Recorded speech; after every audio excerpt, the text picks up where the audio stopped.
panas ya. Pada saat masa El Nino, terus kemarau panjang, suhu panas itu mencapai 35 derajat Celcius. Dan kebetulan lokasi-lokasi yang rawan kebakar ini yang juga konflik satwa harimau Sumatera. Itu kan menjadi sesuatu yang gimana perasaan hati itu ketika kita kerja madamkan api tapi disarang harimau gitu. Nah itu terjadi Pak Mas. Jadi makanya kita atur strategi.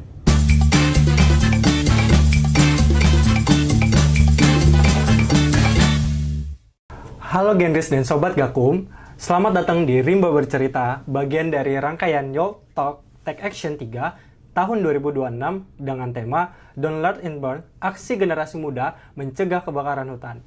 Hari ini kita bakal ngobrol santai, tapi topiknya nggak santai banget. Hari ini kita nggak cuma berbicara api, tapi berbicara tentang orang-orang yang berdiri di garis depan melawannya. Karena di balik setiap hutan yang masih hijau, selalu ada cerita perjuangan yang jarang kita dengar. Dan hari ini kita akan mendengarnya secara langsung. Sudah bersama kita Kak Andre Manggala Agni Daop, Sumatera Tujuh Rengat. Halo Kak Andre, apa kabarnya? Halo Mas Aska. Halo. Kabarnya luar biasa.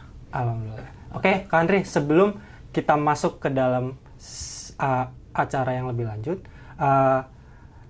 di sini aku jujur mau bertanya Kak Andre. Setelah tadi kan kita melaksanakan webinar secara full 2 jam seperti itu ya Kak. Lebih capek mana nih Kak? Jawaban pertanyaan Genris atau turun langsung padamkan api di lapangan? Kalau capeknya sih secara fisik ya tentunya kita madam di lapangan ya. Iya. Tapi kalau untuk melayani teman-teman Genris ini capeknya di pikiran, tapi tetap kita jawab dengan semangat gitu. Oke. Tapi jujur dari situ kelihatan banget sih Kak Andre. Ternyata banyak juga generasi muda yang mulai peduli sama isu kebakaran hutan ini. Cuma kadang kita tuh cuma berhenti untuk tahu kalau ada kebakaran, tahu kalau itu ada bahaya, tapi belum tentu benar-benar paham yang terjadi di lapangan.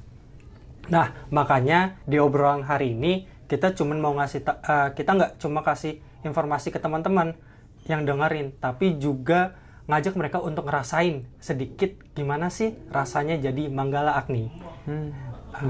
Oke. Kak Andre, kita mulai dari awal ya diskusi kali ini. Kalau kita mundur jauh ke belakang nih Kak Andre, waktu kakak masih kecil, pernah kepikiran gak sih jadi Manggala Agni atau dulu justru ada mimpi yang beda banget kayak gitu? Kalau waktu kecil sih memang Manggala Agni kan berdiri di tahun 2002 ya. Itu sekitar saya masih SMP gitu. Ya memang pada saat itu saya pribadi belum kenal dengan Manggala Agni begitu. Karena dulunya Manggala Agni ini fokusnya kerjanya di dalam kawasan hutan aja. Jadi tidak terdeteksi, tidak tahu oleh masyarakat umum gitu. Nah begitu saya tamat SMA, kebetulan paman saya seorang polhut gitu. Jadi polhut ini kan juga sebelumnya juga pelatih gajah, terus jadi polhut. Saya lihat pekerjaannya ini menjaga hutan, menjaga satwa atau hewan yang ada di hutan. Saya tertarik gitu. Tertarik dengan kegiatan-kegiatan yang ada di kehutanan seperti itu. Makanya begitu saya tamat SMA, saya coba tanya sama beliau, ada nggak pekerjaan yang bisa menolong atau membantu yang bermanfaat untuk masyarakat banyak terkait tentang lingkungan atau hutan. Makanya disodorkanlah ke Manggala Agni begitu.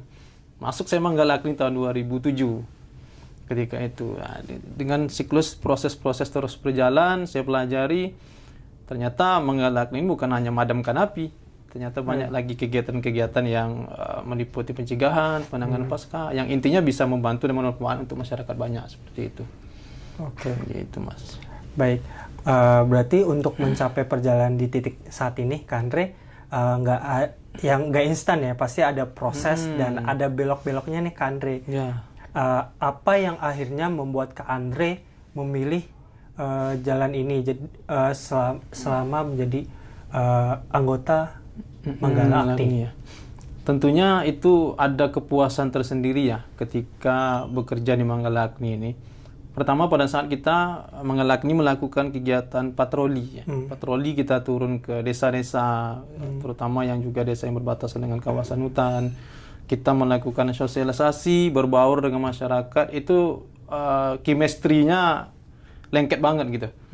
Jadi dengan awalnya kita nggak kenal sama mereka, kita dekati, berbaur, kenal, dan akhirnya bisa saling berbagi informasi. Dan itu pada saat patroli. Dan dengan adanya kita terus berkeliling di setiap desa, kita lebih banyak mengetahui lokasi-lokasi yang belum terjamah.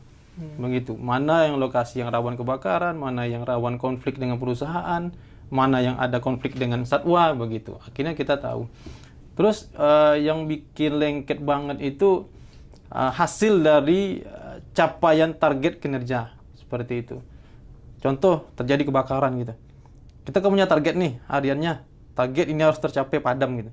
Nah, ketika target tercapai kebakaran padam itu walaupun terasa capek tapi punya perasaan yang kepuasan tersendiri begitu. Terasa nikmat, kita bisa membantu masyarakat sehingga kebakaran tadi terkendali dan masyarakat aman.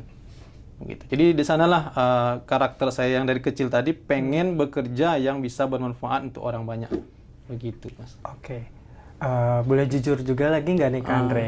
Di balik seragam merah yang Kak Andre pakai ini, pernah nggak ada momen kayak capek, takut banget, atau mungkin sempat ragu gitu saat menghadapi kejadian atau peristiwa yang ada di lapangan gitu? Malah sering. Gimana sering tuh, ya. Kak? Itu pada kondisi-kondisi ekstrim yang mana kebakaran tadi memang sudah sulit kita kendalikan pada saat cuaca panas ya. Pada saat masa El Nino, terus kemarau panjang, suhu panas itu mencapai 35 derajat Celcius. Dan kebetulan lokasi-lokasi yang rawan kebakaran ini yang juga konflik satwa, harimau Sumatera. Itu kan menjadi sesuatu yang gimana perasaan hati itu ketika kita kerja memadamkan api tapi disarang harimau gitu. Nah, itu terjadi, Pak Mas. Jadi makanya kita atur strategi, kita turunnya nggak bisa terlalu pagi karena aktivitas harimau Sumatera itu rata-rata pagi ya. Dan sorenya pun nggak bisa terlalu sore gitu karena aktivitas harimau juga sore sering keliaran seperti itu. Dan yang kedua juga ketika kebakaran itu besar dan mengarah ke pemukiman gitu. Anak pemukiman dan yang ini mengarah ke perkebunan. Nah, ini yang mana yang harus kita prioritaskan. Memilih salah satu yang sama-sama menjadi prioritas dengan tenaga kita yang terbatas itu sangat sulit. Mana yang harus kita selamatkan terlebih dahulu. Nah, jadi memutuskan itu kita butuh kerjasama dengan masyarakat juga. Kami Manggala Agni yang hadir kita misalnya cuma 1 regu, akhirnya kita bagi 2, kita dibantu oleh masyarakat, sama-sama kita kerjakan. Seperti itu. Berarti yang Kak Andre hadapi itu ternyata nggak cuma soal api, tapi ada masyarakat, ada satwa liar, dan lainnya. Tapi juga kayak diri sendiri pun untuk mengatur rasa capek, tekanan di lapangan, dan rasa takut pun juga harus dilawan juga ya Kak sebenarnya. Mungkin dan jujur hal-hal yang disampaikan oleh Kak Andre jarang banget dilihat oleh masyarakat luas kayak gitu. Dimana kayak masyarakat atau generasi muda itu cuman melihat asapnya doang, tapi atau berita kebakaran kayak gitu. Padahal di balik itu ada perjuangan yang nggak selalu terlihat kayak gitu ya Kak. Oke. Nah Kak, jadi dari cerita-cerita tadi aku jadi penasaran nih Kak.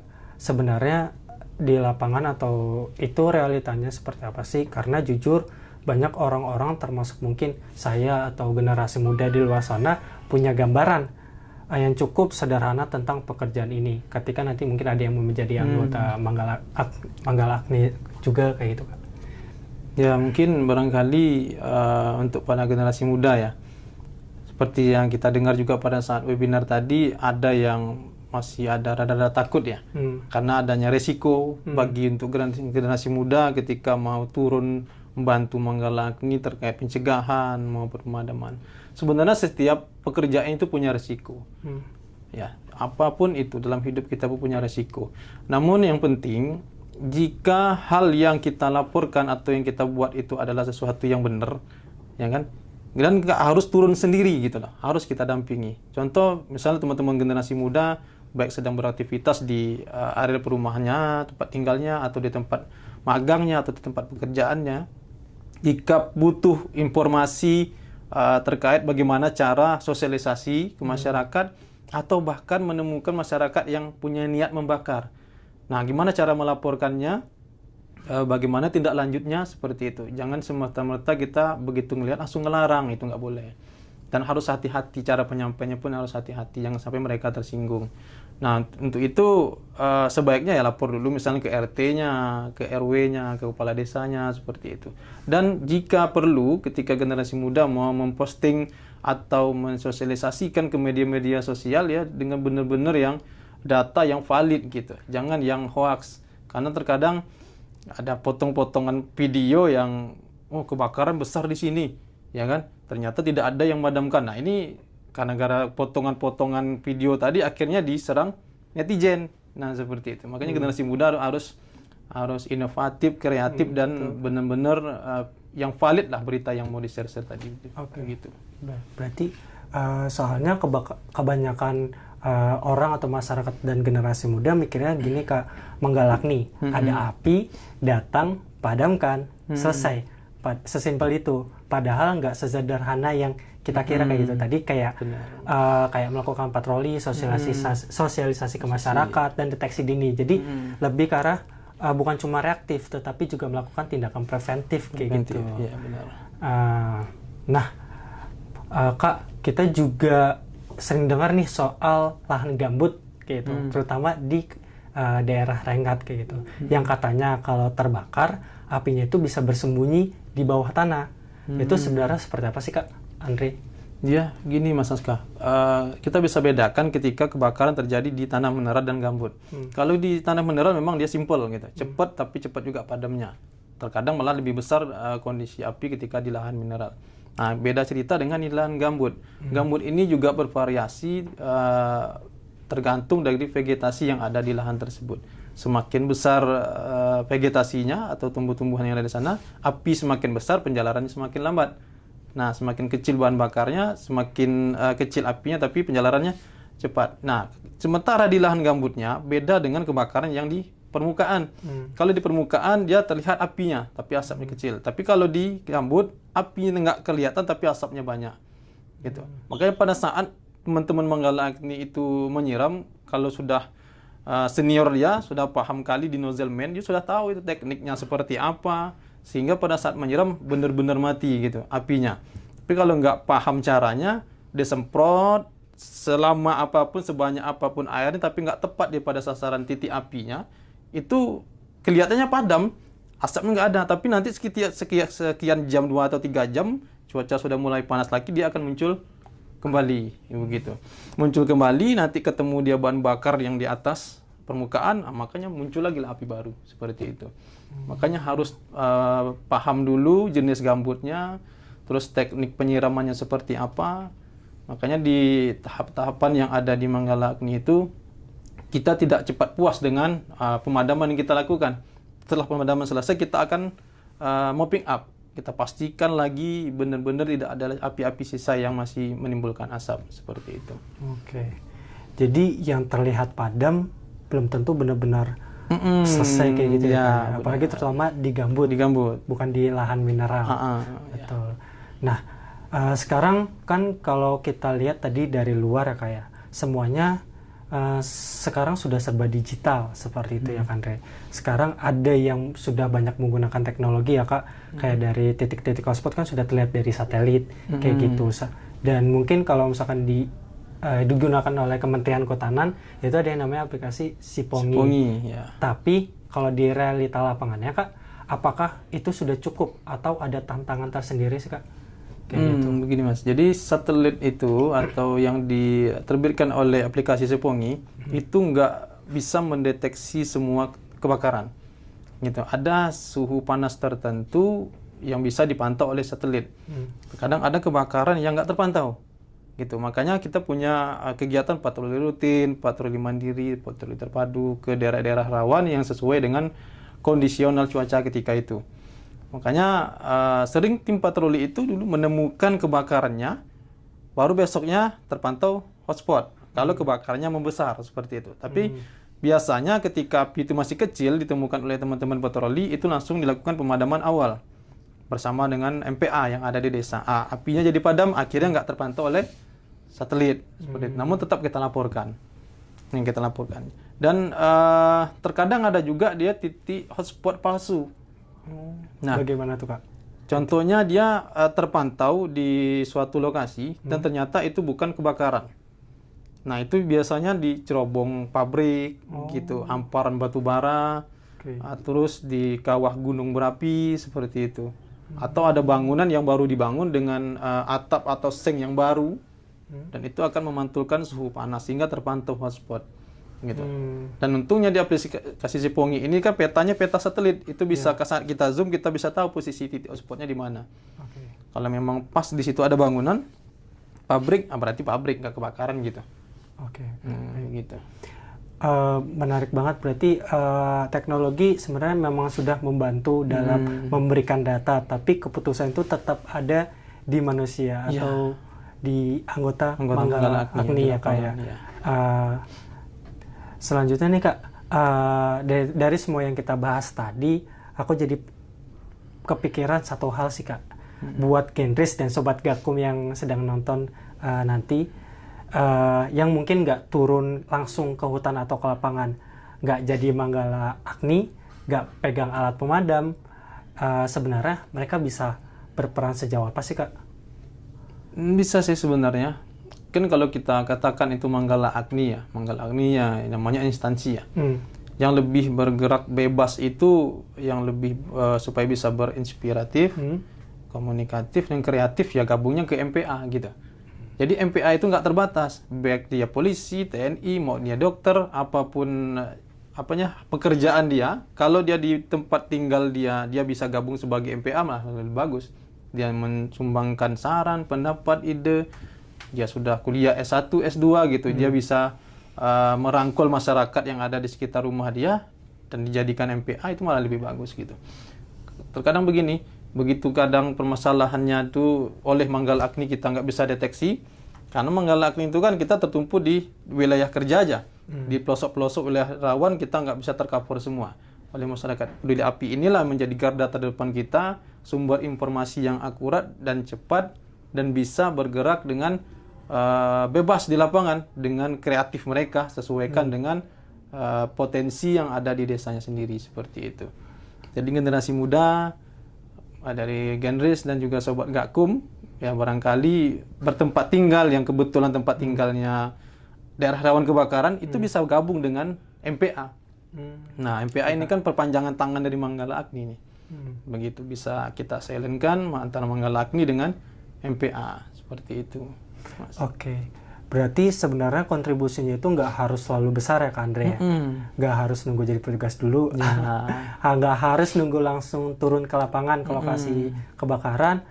Hal sederhana pun juga bisa sebenarnya ya kayak tadi bisa menjadi anggota MPA, terus bisa memberikan informasi secara cepat ke anggota. Jadi konten kreator. Bisa juga terjadi konten kreator ya Kak. Mungkin kalau secara hal sederhana itu kayak tidak membakar lahan atau membakar lahan hutan kayak gitu ya Kak. Terus lebih kalau untuk Gendris mungkin bisa menjadi kayak peduli lingkungan aja itu sudah menjadi poin plus ya kayak gitu ya Kak. Benar. Itu semua juga yang tadi sudah disebutkan juga bagian dari menjaga dan melestarikan hutan. Seperti itu. Kadang aksi terbesar bukan memadamkan api ya Kak ya, tapi mencegah satu percikan kecil jadi bencana. Kayak gitu. Oke, Kak Andre. Sebelum kita benar-benar sampai di penghujung obrolan ini Kak, aku mau minta satu hal terakhir nih dari Kak Andre. Kalau boleh menyampaikan satu pesan untuk Gendris dan Sobat Gakum yang lagi dengerin sekarang. Apa yang paling ingin Kak Andre sampaikan? Mungkin untuk khusus Gendris ya, apalagi yang masih muda, yang masih fresh, yang juga masih meniti karir atau di kancah pendidikan atau yang sedang magang dimanapun sedang berada, mulailah dari diri kita sendiri untuk peduli dengan lingkungan, peduli dengan hutan, peduli dengan alam. Kita kasih contoh model kepada masyarakat bagaimana cara kita untuk menjaga hutan, dan bagi pelaku perkebunan bagaimana cara supaya mengelola lahan perkebunan tidak dengan cara dibakar. Ini teman-teman generasi muda sebisa mungkin harus ada bentuk inovatif yang bisa dipakai oleh masyarakat, terutama masyarakat yang masih perekonomiannya masih rendah. Ciptakanlah sesuatu seperti peluang ekonomi produktif bagi masyarakat, tuangkanlah ide-ide kreatif generasi muda ya yang fresh, bantu dan dampingi mereka sampai mereka sukses dan bisa melakukan pencegahan kebakaran hutan dan lahan secara mandiri ke depannya. Jadi ketika teman-teman contoh masih magang di suatu tempat, teman-teman bisa lakukan itu sampai mereka bisa mandiri. Ketika teman-teman selesai magang dan masyarakat setempat sudah bisa mandiri, ketika meninggalkan desa itu pasti memiliki kebanggaan tersendiri. Nah, meninggalkan sesuatu yang akan dikenal oleh mereka sepanjang masa sampai ke anak cucunya. Itu. Terima kasih banyak Kak Andre. Hari ini kita belajar satu hal penting, yaitu menjaga hutan bukan hanya soal profesi, tetapi soal kepedulian seperti itu. Genris dan Sobat Gakum, dari cerita hari ini kita sadar di balik setiap hutan yang masih berdiri ada orang-orang yang memilih lebih dulu menghadapi api, tapi mereka tidak bisa sendiri. Sekarang giliran kamu, mulai dari hal sederhana, jangan membuka lahan, jangan membakar, laporkan potensi kebakaran, sebarkan informasi yang benar, dan jangan diam saat tahu ada resikonya. Karena menjaga hutan bukan hanya tugas Manggala Agni, tapi tanggung jawab kita semua. Share podcast ini ke minimal 3 teman kamu, ajak mereka jadi bagian dari gerakan ini, dan mulai aksi kecilmu hari ini. Karena satu aksi kecilmu hari ini bisa menyelamatkan hutan di masa depan. Saya Aska pamit undur diri, sampai jumpa di Rimba Bercerita berikutnya.